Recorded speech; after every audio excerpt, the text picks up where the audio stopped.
जिसका नाम BT cotton है। बीटी काटन एक ऐसा पौधा होता है जो कीट प्रतिरोधी होता है, जो इंसेक्ट रेजिस्टेंट होता है।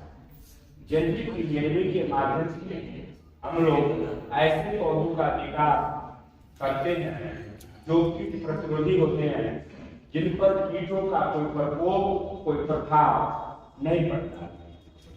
बीटी काटन की एक प्रतिरोधी पादप है कपास। जैसा कि आप जानते हैं, कपास से हम क्या प्राप्त करते हैं? कपास से हम काटन फाइबर प्राप्त करते हैं। क्या प्राप्त करते हैं? Cotton fibre.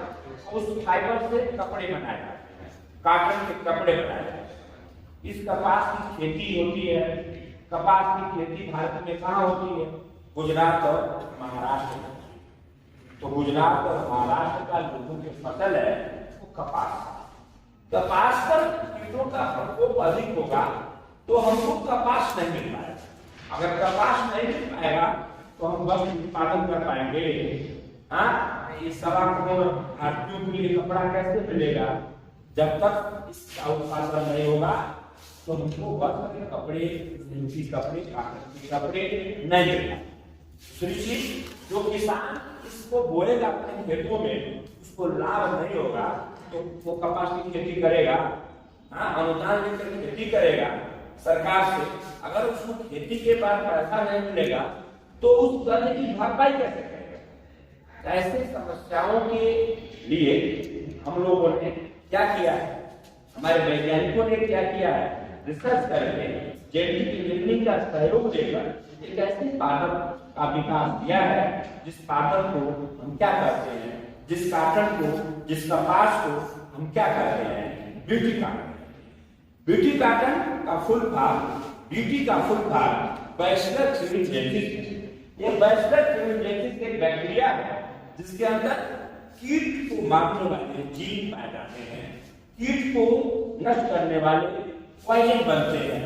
और सॉइल में रहकर यह बैक्टीरिया कीटों के लार्वा को क्या करता है? नष्ट करता है। इससे कीटों की आबादी होती है। ऐसे इस बैसिलस थ्यूरिंजिएंसिस से जो इसका इंसेक्ट रेजिस्टेंट जीन है, जो कीट प्रतिरोधी जीन है, उसको निकाला गया और उसको निकालकर जीवाणु के प्लाज्मिड में, बैक्टीरिया के प्लाज्मिड में इसे जोड़ा। यह प्लाज्मिड है, इसका है एक ऐसे बैक्टीरिया का जिसका नाम एगोबैक्टीरियम फिमिफिकेशन है, जिसको साइड में टीआई प्लाज्मिड लिखा गया है। इस टीआई प्लाज्मिड को काटा गया है। ऐसे कटे हुए भाग में आप देखिए इस बीटी जीन को जोड़ा गया।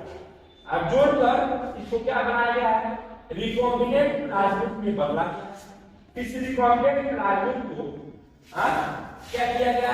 इसको बैक्टीरिया के सेल में डालकर इसके लिए जो कॉम्पीट है वो बनाई गई।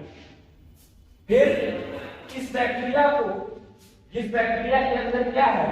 एग्रोबैक्टीरियम फिमिफिकेशन। इस बैक्टीरिया को उठाया गया है और इस प्लांट सेल के ऊपर इसको रख दिया है।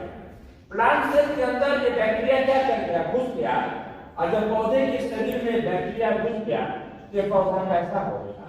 यह पौधा इंसेक्ट रेजिस्टेंट हो गया, कीट प्रतिरोधी हो गया।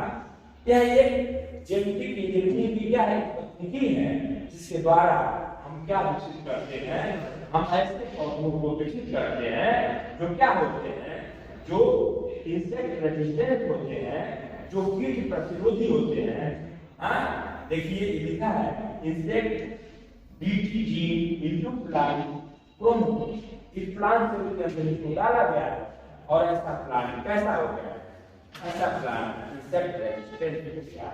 इस तरह से बीटी फसलों का उत्पादन हम जीन इंजीनियरिंग के माध्यम से, जेनेटिक इंजीनियरिंग के माध्यम से करते हैं।